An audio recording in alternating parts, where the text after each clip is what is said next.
저 시간 주님께 안녕하세요. 대강교회 오훈 목사입니다. 10월 8일 토요일 하나님 우리 주신 말씀은 사무엘하 18장 1절에서 15절 말씀입니다. 이에 다윗이 그와 함께한 백성을 찾아가서 천부장과 백부장을 그들 위에 세우고 다윗이 그의 백성을 내보낼새 3분의 1은 요압의 휘하에 3분의 1은 수리아의 아들 요압의 동생 아비새의 휘하에 넘기고 3분의 1은 가드 사람 이때의 휘하에 넘기고 왕이 백성에게 이르되 나도 반드시 너희와 함께 나가리라 하니 백성들이 이르되 왕은 나가지 마소서 우리가 도망할지라도 그들은 우리에게 마음을 쓰지 아니할 터이요 우리가 절반이나 죽을지라도 우리에게 마음을 쓰지 아니할 터이라 왕은 우리 10,000명보다 중하시오니 왕은 성읍에 계시다가 우리를 도우심이 좋으니이다 하니라.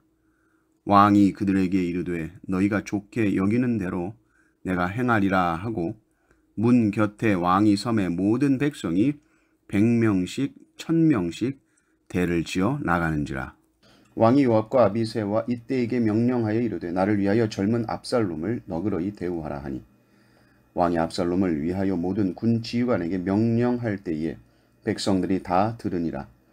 이에 백성이 이스라엘을 치러 들로 나가서 에브라임 숲을 에서 싸우더니 거기서 이스라엘 백성이 다윗의 부하들에게 패하매 그날 그곳에서 전사자가 많아 20,000명에 이르렀고 그 땅에서 사면으로 퍼져 싸웠으므로 그날에 숲풀에서 죽은 자가 칼에 죽은 자보다 많았더라. 압살롬이 다윗의 부하들과 마주치니라. 압살롬이 노새를 탔는데 그 노새가 큰 상수리 나무 번성한 가지 아래로 지날 때에 압살롬의 머리가 그 상수리 나무에 걸리매 그가 공중과 그 땅 사이에 달리고 그가 탔던 노새는 그 아래로 빠져나간지라. 한 사람이 보고 요압에게 알려 이르되 내가 보니 압살롬이 상수리 나무에 달렸더이다 하니 요압이 그 알린 사람에게 이르되 네가 보고 어찌하여 당장에 쳐서 땅에 떨어뜨리지 아니하였느냐 내가 네게 은 10개와 띠 하나를 주었으리라 하는지라. 그 사람이 요압에게 대답하되 내가 내 손에 은 1000개를 받는다 할지라도 나는 왕의 아들에게 손을 대지 아니하겠나이다. 우리가 들었거니와 왕이 당신과 아비새와 이때에게 명령하여 이르시기를 삼가 누구든지 젊은 압살롬을 해하지 말라 하셨나이다. 아무 일도 왕 앞에는 숨길 수 없나니 내가 만일 거역하여 그의 생명을 해하였더라면 당신도 나를 대적하였으리이다 하니 요압이 이르되 나는 너와 같이 지체할 수 없다 하고 손에 작은 창 셋을 가지고 가서 상수리 나무 가운데에서 아직 살아있는 압살롬의 심장을 찌르니 요압의 무기를 든 청년 10명이 압살롬을 에워싸고 쳐 죽이니라. 아멘. 압살롬은 모든 일이 술술 풀린다고 생각했을 것입니다. 다윗이 떠난 예루살렘을 쉽게 점령했고 또 최고의 전략가 아히도벨의 계략이 있었습니다. 그 계략으로 다윗을 죽이고 이스라엘의 왕위를 확실하게 장악할 줄 알았을 것입니다. 그러나 하나님께서 압살롬이 아히도벨의 계략을 버리고 후세의 전략을 따르게 하시고 그러므로 다윗을 살리시죠. 이제 다윗은 압살롬의 군대와 싸웁니다. 싸우기 전에 이 조직을 정비하는데 3개의 군대로 나눕니다. 요압, 아비새, 이때 3분의 1씩 군대를 나누고 그리고 다윗이 나도 반드시 너희와 함께 나가리라 이렇게 말합니다. 진짜 이 전투에 참여하고 싶었을까요? 다윗이? 아들과의 전투인데 그래서 나도 반드시 너희와 함께 나가리라 강조하고 있지만 오히려 얼마나 참여하기 싫은 전투였겠습니까? 백성들은 다윗의 말에 다윗을 오히려 만류합니다. 왕은 우리 10,000명보다 중하십니다. 그러니까 사실 적들은 이 쫄개들을 몇 명 죽이느냐 이거는 하나도 중요한 게 아닙니다. 지금 이 전쟁은 영토 싸움 이런 게 아니라 왕위 싸움입니다. 다윗 왕의 목숨을 노리고 있는 전투입니다. 다윗만 죽이면 끝나는 전투죠. 그러니 다윗이 전쟁에 직접 뛰어든다 이거는 아닙니다. 다윗은 신하들의 만류를 수용합니다. 그래, 나는 안 나가겠다. 그리고 이들에게 당부하는 말이 나를 위해서 젊은 압살롬을 너그러이 대우하라. 이 젊은 압살롬, 예전 개역 한글판에는 소년 압살롬이라고 나옵니다. 이 나르라는 이 히브리 말은 아주 어린 유아에게도 쓰는 말입니다. 청소년, 어린아이에게 쓰는 기도 하는 표현들이죠.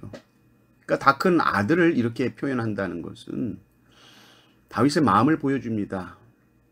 아버지의 눈에는 다 어린 자식이죠. 자신의 장수들에게 이 압살롬에게 좀 자비를 베풀기를 바라는 마음으로 이렇게 말합니다. 아직 어리다, 철부지다. 소년 압살롬, 젊은 압살롬이다. 너그러이 대우해주라. 다윗이 이 군 지휘관들에게 명령 내리는 것을 백성들이 다 듣습니다. 사실은 전쟁에 앞서 군 지휘관이 이런 명령을 하면 뭐 제대로 싸울 수 있겠습니까? 좀 봐주면서 해라 뭐 이런 건데. 그런데 백성들도 이 다윗의 성품을 알고 너그러움을 알기 때문에, 그리고 아버지와 아들 관계를 알기 때문에 이 백성들이 수긍을 하는 것이죠. 이제 전쟁은 에브라임 수풀에서 벌어지고 거기서 압살롬의 군대는 대패를 하게 됩니다. 2만 명의 전사자가 나옵니다. 그리고 이 수풀이라는 지형이 전쟁에 많은 영향을 끼치죠. 칼에 죽은 사람보다 수풀에서 죽은 자가 더 많았다 이렇게 나옵니다. 그리고 압살롬도 이 수풀로 인해서 죽게 됩니다. 압살롬이 이제 막 쫓기다가 그 압살롬의 머리털이, 그 풍성한 머리털이 큰 상수리 나무에 머리털이 끼게 되고, 그가 타고 있던 노새는 그냥 달아나 버렸고 압살롬은 공중에 대롱대롱 매달린 처지가 되었습니다. 군인들이 그것을 보았겠죠. 그러나 다윗 왕의 명령이 있었기 때문에 군사들이 압살롬을 쉽게 처리하지 못합니다. 너그럽게 대우해라 라고 말했죠. 그래서 요압 장군에게 보고를 합니다. 요압은 이 보고를 받고는 바로 죽여야지 뭐 하는 거냐. 만약에 네가 바로 죽였다면 내가 은 10개와 띠를 주었을 텐데. 그때 병사가 이렇게 말합니다. 저는 은을 1000개를 받아도 왕의 아들에게 손대지 않을 겁니다. 다윗 왕께서 그렇게 말씀하셨습니다. 이 왕의 명령에 철저하게 복종하는 아주 충성스러운 이 신하의 아주 모범적인 모습을 보여주죠. 젊은 압살롬 해하지 말라고 하셨습니다. 너그러이 대우하라고 하셨습니다. 그래서 그의 생명을 빼앗지 말라 하는 것이죠. 그러면서 덧붙여서 하는 말이, 제가 만약에 압살롬을 죽였다면 당신이 진짜 나에게 상을 줬을까요?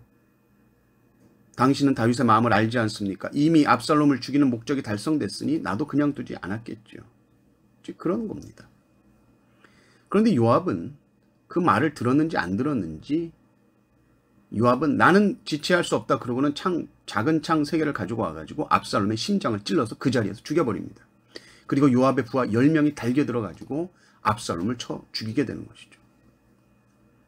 요압은 늘 자기 생각대로 하는 사람입니다.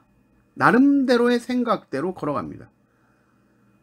요압은 스스로 생각하기를 그렇게 행동하는 것이 앞으로 압살롬을 살려두면 2차 반란, 3차 반란 일어나지 말라는 법이 없다.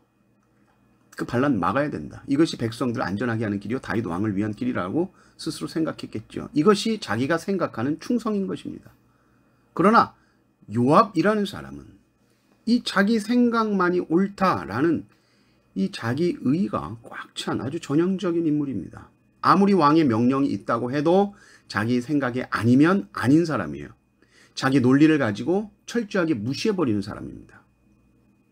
신하는 왕의 마음을 헤아려야 됩니다. 이 요압은 다윗의 마음을 깊이 헤아렸어야 합니다. 그리고 지금 그 아들 압살롬이 전혀 저항하지 못하는 상황, 자기의 생명을 방어할 수 없는 그런 상황, 또 이미 전쟁의 승패가 끝난 상황 속에서 요압은 자기 생각대로 압살롬을 죽입니다. 죽이지 않고 반란을 막을 수 있는 길이 있었음에도 말입니다. 충성은 왕의 명령에 순종하는 것입니다. 나름대로의 충성이 가장 위험합니다. 우리 안에도 요압이 있죠. 우리 안에 요압을 항상 물리치십시오. 왕에게 충성하지 않는 요압을 물리치십시오.